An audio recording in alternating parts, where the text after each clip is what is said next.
piebilda Bordāna kungam, un kas te vēl minēja Satversmē, nu, kungi, jūs vispār atceraties, kurā brīdī tā norma, uz kuru jūs atsaucaties, kā uz kaut kādu akmeni iecirsti, tika mainīta? Par kuru normu ir runa šobrīd? Par ģimeni, ka tiek definēta ģimene kā vīriešu un sievietes savienība.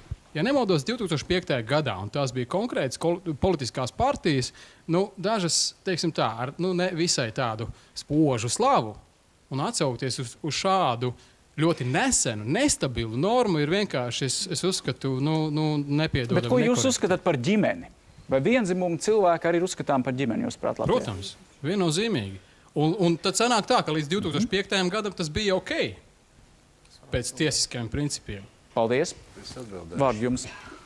1 sekundi, un tad došu vārdu Smitmungam. Sveicināts. Mans vārds ir Karina. Jā. Mans vārds ir Karina Demonova, es esmu juriste. Es gribētu jautāt jums un, iespējams, arī klātesošiem citiem, tas, kas ierakstīts valsts pamatlikumā, vai kādas personas personiskā attieksme maina to faktu, kas ir definēts noteiktajā normā? Jūs domājat šo pašu normu par ģimeni? 110. pantu, jā. Un fakts, kad tas tika mainīts, vai citi kādi apstākļi ietekmē to spēkā esamību?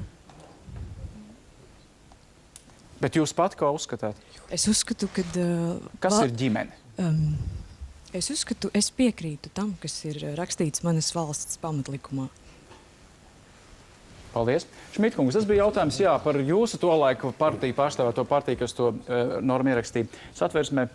Pirmkārt, es gribu pateikt, ka es lepojos, un es domāju, ar to lepojās arī tā sasaukuma deputāti, un gribu tikai atgādināt to, ka jūs slikti esat mācījies cilvēktiesības. Saima ar 2/3 pieņem, tātad ar vairākumu, un kas ir saimnes deputāti? Saimnes deputāti ir tautas interešu aizstāv un priekšstāv, ir tie, kas pieņem 3 lasījumos konkrētas Satversmes grozījumus. Un no tā brīža, kad prezidents viņus izsludina, ka pieņem šis likums, viņi ir spēkā. Pirms tam, jebkurš likumprojekts, tā skaitā arī jūs un jūsu atbalstītāji virzītie projekti ir tikai vienkārši nodomu vai ieceru lapeli, kamēr tam nav saimnes atbalsts. Un līdz ar to es arī gribētu teikt, ka jūs varbūt arī slikti ziniet, ka Satversme grozīt vismaz vairāk nekā 10 reizes dažādos laikos, un nav bijis pamata apšaubīt to, ka kaut viens grozījums ir kaut kāds viens partijas monopols. Atgādināšu, ka tajā laikā mūsu partijai Saimā bija tikai 10 vietas, bet, lai grozītu Satversmi, bija nepieciešams 76 balss. Tā kā nokaunieties un vienkārši varbūt pasudējiet cilvēktiesības. Citādi bieza grāmatiņa iznākusi cilvēktiesību komentāri, kur ļoti labi jums izskaidros. Bet, ja mēs runājam, Šmitkungs, paliekam pie ģimenes, tad kas ir ģimene? Mēs dzirdējām stāstu, kur šobrīd 2 sievietes audzina 3 mēnešu vecu dēlu. Reāls, mazs cilvēks aug. Tā ir ģimene? Vai ko jūs sakat par šādu situāciju? Pirmkārt, tā ir kopdzīve, kas nav reģistrēta, un otrkārt, es gribētu atbildēt to, ko jūs stāstījāt, to stāstu. Protams, kā mācītājs jums var pateikt, cilvēks var neatzīt 10 balšus, cilvēks var neatzīt Dieva likumus, bet, ja viņš viņus pārkāp, viņš jūtās nekomfortabli, un kamēr viņš patiešām no šiem grēkiem neatstājas un nedabū absolūciju, tikmēr viņš ir tādā nekomfortablā stāvoklī.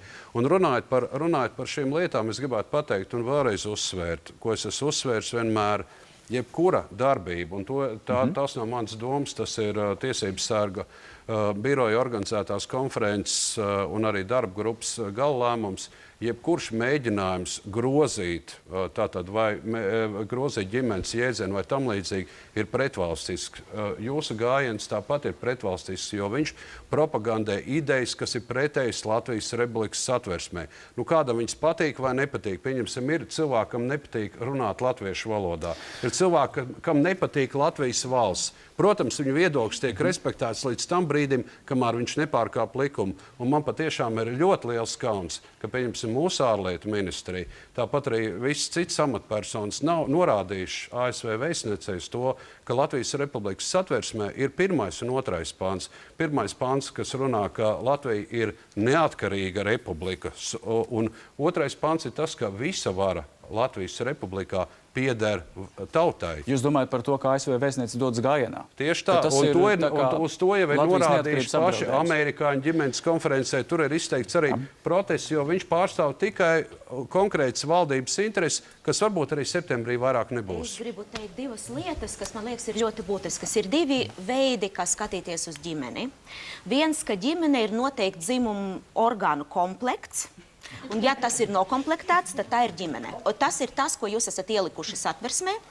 Un brīnišķīgi, ja kādam tas ļoti rūp, bet man ļoti patiktos, ka neviens neskatītos, kas ir biksēs manai ģimenei. Ja mūsu ģimenē valda saticība, miers, ja mēs atbalstam cits citu, ja mēs esam kopā priekā un bēdās, tad, manuprāt, šī ir ģimene, neskatoties uz to, kā izskatās dzimuma orgāni. Un es vēlreiz ļoti priecājos, ka neviens šodien nav pieminējis stāstu par Sodomu un Gomoru, bet es viņu gribu pieminēt. Jo, jā, tajā aicinājumā uz dievkalpojumu, par ko jūs arī runājāt, tas arī ir pieminēts. Un es viņu vakar pārlasīju vēlreiz. Un es sapratu vienu ļoti būtisku lietu. Ja es drīkstu pabeigt, tad ar cieņu izturēsimies. Es klusēju, kamēr jūs runājat, lūdzu klusēt, kamēr es runāju par Sodomu. Kad tas bija tāds, ka cilvēki bija tiešām, tie cilvēki tai pilsētā bija apsēsti ar divām idejām. Viena ideja bija seks, un otra ideja bija vardarbība. Un tad, kad viņi atnāca izvarot tos cilvēkus, tad tam pravietim tiešām bija ļoti grūti, un Dievs bija ļoti dusmīgs par to, ka viņiem divas idejas, kas galvā bija, ir seks un vardarbība. Ja jūs paskatāties kadrus no 2006. gada praida, tad jūs redzēsiet cilvēkus, kuri gāja praidā, ja jūs un protestētājus. Un tad, kad jūs skatāties uz mums, jūs redzat, ka mēs tā kā nākam, mēs sākam attiecības, ģimenes, būt kopā priekā un bēdās, cilvēku tiesības, cieņu pret individu. Ja jūs paskatāties uz tiem, kas ir pret, tur ir divas idejas - seks un vardarbība. Tā kā sakiet viņiem, lai viņi netaisa te Sodomu. Nu, jūs jau paši vienkārši to darīt, bet man ir viena piebilde, lai mēs nepārējām. Redziet, jūs jau no paša sākuma vienkārši patiesībā maldiniet publiku. Ja jūs gribat panākt likumdošanā izmaiņas, jūs taču labāk par mani ziniet, ka izmaiņas ir iespējams izdarīt tikai tādā veidā. Vai nu ministra kabineta kāds loceklis, vai 5 saimnes deputāti, vai valsts prezidents, vai tiesības sargs var iesniegt iekšā priekšlikums ar grozījumiem. Tātad jūs, ar ko ir vainīgi tie bērni un 50 tūkstoši rīcinieki, kas būs spiesti noskatīties, kā jūs viņu likumībai un arī morāles normām pretējās vērtības tagad propagandēsiet. Raiduma likumdošanas grozījumi nedaudz cits lietas. Lūdzu, vārds jums. Stāvieties priekšā. Mani sauc Inese Lietuviete. Es esmu psiholoģe un šajā brīdī es mazliet jūtos apmulsusi par šo ģimenes definīciju. Jo šeit izskatīja, ka tāds ģimenes definīcija ir saticība, miers, būšana kopā priekā un bēdās, attiecības, daudz tādas pozitīvas lietas. Šajā gadījumā man ir jautājums, ja kāds cilvēks ļoti mīl dzīvniekus, viņam šīs attiecības ar sunīti ir ļoti tuvas. Varbūt tā arī ir ģimene. Vai spēj dot apzinātu piekrišanu, Bet, sacīdams piemēram, jā? šī sieviete sajūt, ka viņai sunīti spēj to visu apmierināt. Un atliek vienkārši izsvītrot no Jūs slimību. noteikti par šīm lietām varat ar savu psihoterapeitu parunāt, jo ja jūs tiešām pati nesaredzat atšķirības... Es ļoti atvainojos. Dosim iespēju pabeigt. Lai spētu legalizēt varbūt šādu koncepciju, nepietiek vienkārši izņemt zoofīliju no slimību reģistra, tā kā tas notika ar homoseksuālismu 1976. gadā. Es vienkārši runāju, šajā brīdī es runāju par ģimenes definīciju. Kas ir ģimenes definīcija? Ģimenes definīcija un bērns, kas aug ģimenē. Jums ir kas sakāms par to? Tad Inese Juris, es arī esmu ģimenes psiholoģijā, un es domāju, ka mums vispār speciālisti nav vēl sagatavoti kaut kādām tādām pārmaiņām. Un ja pat arī tādi bērni parādīsies